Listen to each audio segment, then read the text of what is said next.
नमस्कार दोस्तों, राधे राधे, हरे कृष्णा। चीकोज रेसिपीज़ में एक बार फिर से आज आपका स्वागत है। तो आज मैं आपको सुनाऊंगी कार्तिक मास महात्म्य का चौथा अध्याय।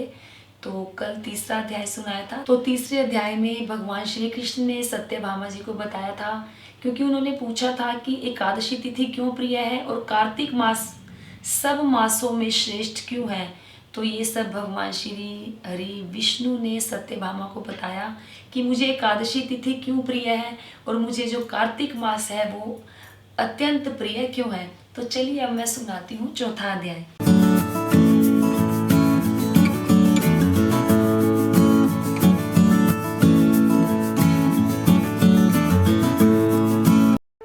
सब्सक्राइब करें चीको रेसिपीज़ को और बेल आइकन को टैप करें मेरी हर वीडियो सबसे पहले देखने के लिए। माता शारदा की कृपा, लिखू भाव अनमोल, कार्तिक महात्म का कहूँ चौथा अध्याय खोल।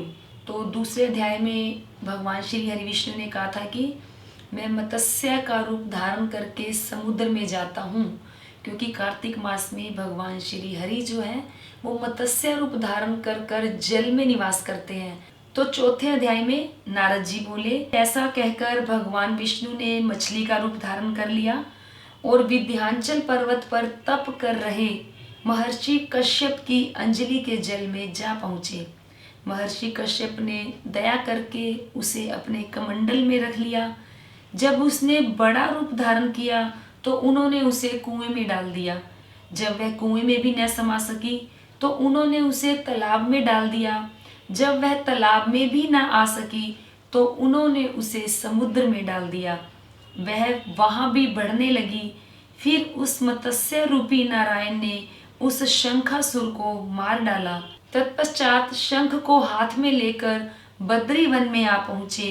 बद्री नारायण में आकर उन्होंने ऋषियों व महर्षियों को बुलाकर आज्ञा दी कि पानी में इधर उधर फैले हुए वेदों को ढूंढो और उन्हें शीघ्र निकालकर मेरे पास लेकर आओ। तब तक मैं देवताओं के साथ श्री प्रयागराज में ठहरा हूँ। इसके बाद सब ऋषियों महर्षियों ने मिलकर सब बीजों सहित वेद मंत्रों को ढूंढ निकाला। उन वेदों में से जो जो भाग जिस जिस ऋषि को मिला वह उसी का हो गया। उस भाग के उसी दिन से वह ही ऋषि कहलाए। सब वेदों को लेकर ऋषि महर्षि प्रयागराज में आए और उन्होंने वे सब भगवान ब्रह्मा और विष्णु जी को समर्पित कर दिए। ब्रह्मा जी वेदों को पाकर बड़े प्रसन्न हुए।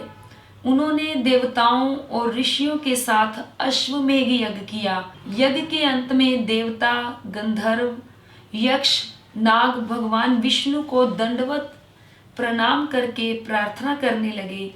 देवताओं ने कहा, हे देव, हे जगन्नाथ, हे प्रभु, हमारी प्रार्थना सुनिए। हम लोगों के हर्ष का समय है, इसलिए आप हमें वरदान दीजिए। नष्ट हुए वेद पुनः श्री ब्रह्मा जी को प्राप्त हो गए हैं।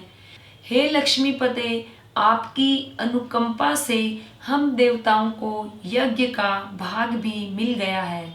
यह स्थान आपके प्रसाद से आज पृथ्वी भर में सर्वप्रधान, पुण्यों को बढ़ाने वाला, मुक्ति तथा भक्ति को प्रदान करने वाला हो, ब्रह्म हत्या आदि पापों का नाश करने वाला हो, परम पवित्र और अक्षय फल देने वाला हो। यह वरदान हमें दीजिए। भगवान विष्णु ने कहा, जो कुछ आप लोगों ने कहा है वह मेरा ही ध्येय है। जैसा आप लोगों ने कहा है, अब यह स्थान आज से ब्रह्म क्षेत्र के नाम से जाना जाएगा। इस स्थान पर गंगा जी व सूर्य पुत्री यमुना जी का संगम होगा। मैं श्री ब्रह्मा जी सहित यहाँ पर निवास करूँगा। यहाँ पर किया हुआ जप तप तथा दान महान फलदायक होगा। पहले जन्म में किए हुए पाप ब्रह्म हत्या आदि भी इस तीर्थराज में स्नान करने से नष्ट हो जाएंगे। जो लोग अपने पिता आदि को यहाँ लाकर तर्पण व श्राद्ध करेंगे, उनके पिता मेरे स्वरूप को प्राप्त करेंगे। वह तीनों प्रकार की मुक्ति को प्राप्त करेंगे। मकर संक्रांति पर माघ मास में प्रातःकाल यहाँ आकर स्नान करने वालों के दर्शन मात्र से ही सब पाप मिट जाते हैं। ठीक उसी तरह जिस तरह सूर्य के तेज से अंधकार का नाश हो जाता है। हे मुनीश्वर, मेरे वचन ध्यान से सुनिए। मैं सर्वत्र व्याप्त रहता हुआ भी हमेशा बद्री नारायण में निवास करता हूँ। सैकड़ों वर्ष तक किसी दूसरे स्थान पर तप करने का जो फल मिलता है वही फल यहाँ एक दिन में मिल जाएगा। जो मनुष्य मेरे इस स्थान बद्रिकाश्रम का दर्शन करेंगे वह जीवन मुक्त हो जाएंगे और उनके समस्त पाप नष्ट हो जाएंगे। सूत जी बोले, ऐसा कहकर भगवान श्री हरि विष्णु अंतर ध्यान हो गए और देवतागण भी अपने अंशों को वहीं छोड़कर चले गए। जो मनुष्य इस कथा को श्रद्धा पूर्वक कहता या सुनता है वह श्री प्रयागराज व बद्रिकाश्रम जाने व स्नान करने के समान फल प्राप्त करता है। तो ये था कार्तिक महात्म्य का चौथा अध्याय जो मैंने आपको सुनाया। उम्मीद करती हूँ जरूर पसंद आया होगा। तो लाइक करें, शेयर करें, चैनल को सब्सक्राइब करना बिल्कुल ना भूलें। हमेशा की तरह अपने सुझाव देते रहें। आज के लिए इतना ही, फिर मिलते हैं। धन्यवाद। हरे कृष्णा।